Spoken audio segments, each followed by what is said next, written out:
mission to date. The massive military convoy included 13 ships, 33 aircraft, and 4,700 troops. The U.S. Navy sent down a flotilla of ships under the command of Admiral Byrd. They came back after about 9 weeks in Antarctica. Apparently, they actually fought a battle in Antarctica, probably between remnants of the Third Reich and perhaps extraterrestrials as well.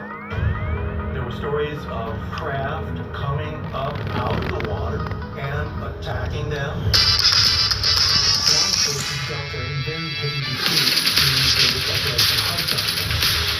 By the report, the amount of non-citizens captured, and he only had been discovered at the flight and cold power in the incident.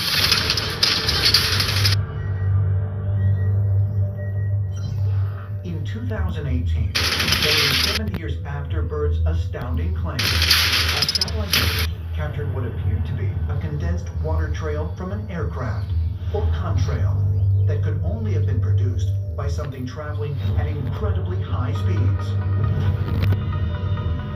It extended the entire length of the Earth longitudinally from the North Pole to the South Pole, which is 12,000 miles. The maximum length of time that a contrail can maintain its shape is 30 minutes, but most dissipate in less than 15. Only a craft capable of traveling faster than 50,000 miles per hour, or 10 times the speed of the fastest aircraft in existence today, could leave a contrail that would stretch the entire length of the Earth without breaking up. It's a seeming impossibility because it meant that some object was able to traverse the entire planet from pole to pole in a matter of minutes before the contrail disappeared. Whatever created that was going beyond Mach 10. Mach 10 is over 70,000 miles per hour. This was probably going much, much faster than that. So whatever it was something that more than likely we've never seen before.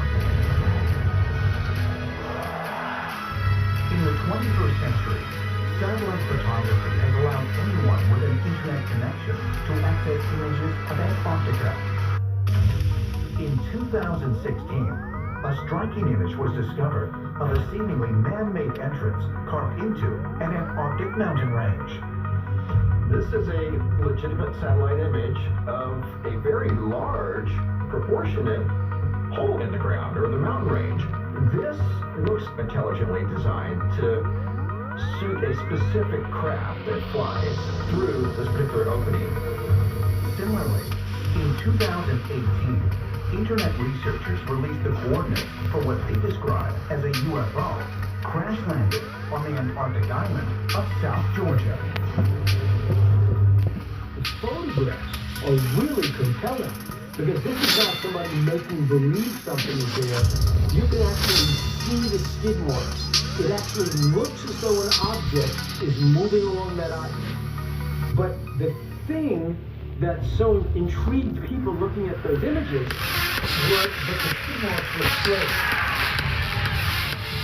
Some ancient astronaut theorists have noted that the shape of the alleged craft is very similar to a mysterious celestial object that was detected entering our solar system in October 2017. Called Oumuamua, the object was initially identified as an asteroid, but its shape, trajectory, and acceleration were so unexpected that the chair of Harvard's astronomy department, Avi Loeb, suggested that Oumuamua might be an alien probe. It's a very curious image of this large, oblong, tubular-shaped craft that seems to have crashed into the ice and then skidded along. And it really looks like this interstellar asteroid, Oumuamua, that could easily be a spacecraft. The actual craft itself is right around 50 yards in length. This is the wider view of this object that quite possibly came in at an angle, ricocheted off of the base of this mountain, And that's what gave it the momentum to skid several thousands of feet. And definitely see the mountain, there's some disturbance here where this track leads back to from this identified object. This very well could be a crash landing based off of what we're seeing at the bottom of the mountain here. Is it possible that online researchers using satellite technology actually located the crash remnants of an extraterrestrial vehicle and the opening to an underground alien base? There's been a lot of talk about underground bases in Antarctica, and so the satellite photos show mountain areas that have unusual patterns in them, literal windows that are the shape of a flying saucer. Is it possible that secret, perhaps extraterrestrial bases are hidden beneath the ice on Antarctica? Albert Einstein's incredible legacy, which includes over 300 scientific papers, continues to influence the world more than a half-century since his death. And while Einstein redefined our understanding of the universe, perhaps his greatest contribution to mankind is still to come. Time travel. It's Einstein's special theory of relativity, speed of light, and general theory of relativity, which allows for the real possibility of time travel. Some scientists today believe that Einstein's theory of relativity creates the possibility to travel through a portal or wormhole called an Einstein-Rosen bridge, a space anomaly that may actually be a gateway to parallel universes. In the theory of general relativity, space actually acts like something that you can bend and warp and make holes in. The Einstein-Rosen bridge is a particular example of a wormhole. And a wormhole is a structure in space and time that involves kind of tearing a hole in space, stretching the material, if you think of space being a material, and reconnecting it somewhere else.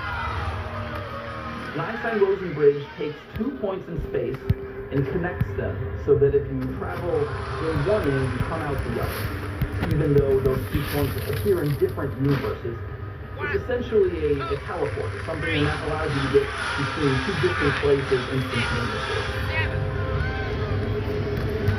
Could Einstein's theoretical wormhole actually serve as a portal to another universe? Perhaps opening a gateway that will one day establish contact between humans and extraterrestrials.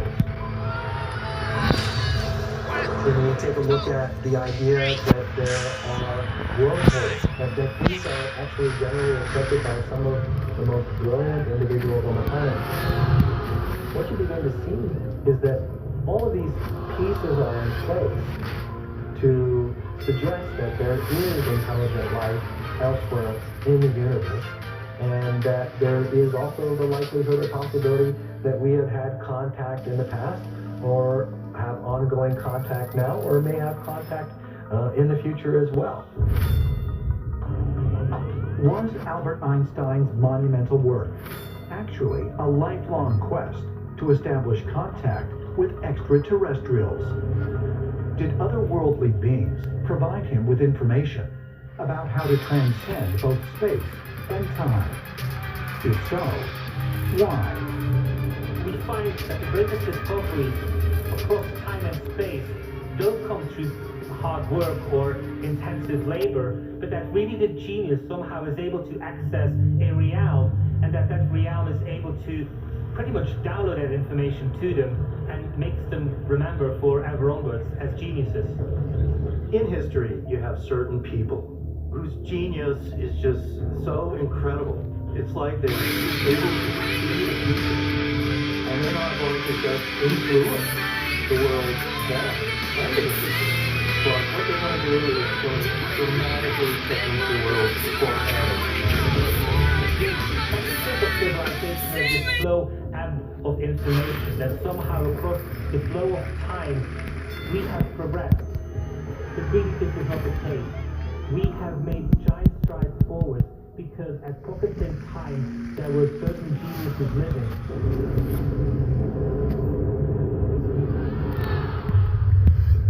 Are extraterrestrials accelerating the cognitive abilities civilization, as some ancient astronaut theorists believe. So this explains Albert Einstein's extraordinary neural anatomy. Is it only a coincidence that arguably the greatest minds in the history of the world had a higher concentration of glial cells and a wider parietal lobe than the average human brain, and was as healthy as the brain of a young man when he died? That is extraordinary evidence. If we were able to study the brains of some of these other geniuses, Isaac Nikola Tesla, and perhaps now of someone like Stephen Hawking, I think we would find that their brains too are significantly different than a normal human. There seems to be something within our DNA whereby we go in one direction and we seem to have a normal human being, but also certain things within our DNA are able to make us a genius, and definitely Einstein was one of them. But what makes this switch work is something which we have been completely incapable of answering. The Mahabharata. In this sacred Indian text, written in the 8th century BC, King Ravita is described as traveling to the heavens to meet with the creator god Brahma, only to return to Earth hundreds of years in the future. Some researchers believe this Hindu tale may be one of the oldest records of successful time travel in the ancient past. There's a story of a king called Ravaya, and he is taken into space to see the gods. And when he returns to the Earth, he finds that many ages have gone by, and it's been hundreds of years. And this is the kind of thing that would happen to space travelers and even time travelers as well. You think you're gone for only a few days, but when you return to Earth, you find out that you've been gone for hundreds of years. Like the legend of Chaco Canyon, similar tales of time travel can be found all around the ancient world. In Japan, the legend of Urashima Taro details a fisherman's visit to the protector god of the sea, Ryujin, in an underwater palace for what seemed like only 3 days. When he returns to his fishing village, he finds that it's been 300 years that he's been gone. And his house is in ruins. Everybody he knows is long dead. No one remembers him or his family.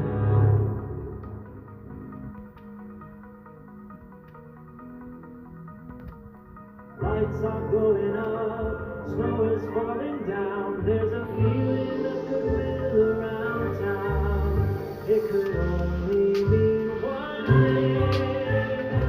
They live here. People throwing parties, ugly sweaters everywhere. Stockings hung up by the chimney with care. It could only mean one thing. They live here. At participating McDonald's for a limited time. And in the Hebrew Bible, descriptions of the prophet Jeremiah in Jerusalem are eerily similar to both of these accounts of time travel. Even in the Bible, the prophet Jeremiah was sitting together with a few of his friends, and there was a young boy, his name was Abimelech. And Jeremiah said to Abimelech, "Go out of Jerusalem, there is a hill, and collect some figs for us." The boy went out and collected the fresh figs. Of a sudden, Abimelech hears some noise and wind in the air, and he became unconscious. He had a blackout. After a time, he wakes up again, and he saw it was nearly the evening. So he went back into the society, and the city was full of aged soldiers. And he said, "What's going on here? What is Jeremiah and all the others?" And an old man said, "That was 2 years ago."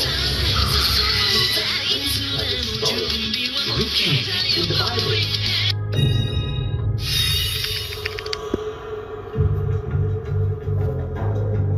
Southern Egypt, on Vilkia Island. Here, just 6 miles upstream from Aswan, in the Nile River Valley, lies the Temple of Isis.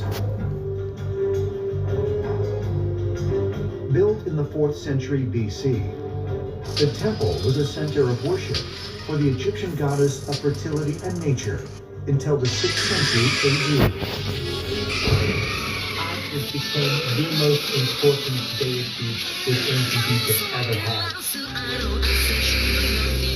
He was married to her brother, Osiris, and together they really became the popular husband and wife which everybody wanted to be like. She is seen as a symbol of life, whereas Osiris is seen as the deity who rules over the dead. And so, whether you are alive or whether you're dead, you can always identify with Isis and Osiris. According to ancient Egyptian religious belief, the goddess Isis was known as the Divine Mother and believed to be the soul of the brightest star in the sky, Sirius. To the ancient Egyptians, Osiris was Orion. That constellation actually was a literal living embodiment of the great god Osiris. Sirius was the representation of his wife, sister, and consort Isis. Together, those two essentially ruled the skies and the life of the Egyptian people themselves. Many ancient cultures, including the Egyptians, Chinese, the Greeks, the Japanese, all had beliefs and legends that our gods who created us have come from Sirius. And this star is an extremely important star to almost all ancient cultures.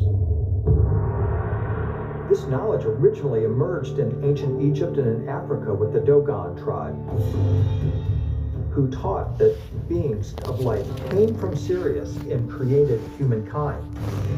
It's clear that so many cultures possessed information about Sirius, and they single out Sirius apart from everything else. And it's got nothing to do with its brightness. It has to do with the fact that somehow Sirius is responsible for sending us emissaries who educate us. The Singapore Air Show, February 2014.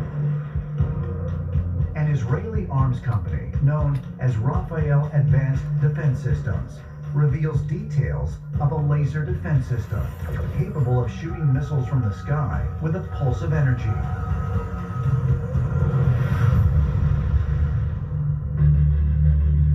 The futuristic military hardware is called Iron Beam. The concept of Iron Beam is that it's essentially a high-energy laser that is designed to rapidly heat up the target that it's aimed at. We're talking about aircraft, drones, missiles, anything that could launch an attack on a city could be literally destroyed in the sky by Iron Beam. It sounds very much like Tesla's death ray. This is exactly the kind of technology that Tesla was talking about in the 1920s and 30s, of using these beam weapons to shoot down missiles and projectiles. The War Department sided with Einstein and Oppenheimer's atomic bomb, not with Tesla. But now what we're seeing is that Israel is developing this iron beam technology because they realized that atomic weapons were far too destructive. Is it possible that Tesla developed a time viewing or time travel technology and that he became aware of these developments? Tesla was once quoted as saying, "The present is theirs, but the future for which I have really worked is mine." Did Tesla, in fact, see into the future? Might Iron Beam be proof that plans for the death ray not only existed, but also may have even been confiscated and carried out by the United States government?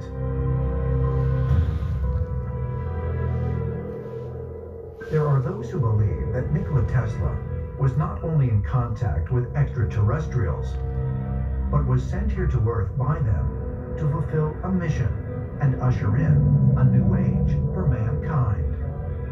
one of the big questions is, who is Tesla? Is he, in a sense, an avatar, an enlightened being that comes to the earth to help humans? No one really knows exactly what's going on, but I think all great artists, and Tesla saw himself as an artist, feel that they're instruments of a higher purpose, and Tesla certainly felt that he was working along those lines. There is an agenda for humanity. There is a plan. And in every generation, whatever power it is that's behind the plan sends to Earth certain specific souls who are by birth more inclined and able to be receptors to the higher knowledge.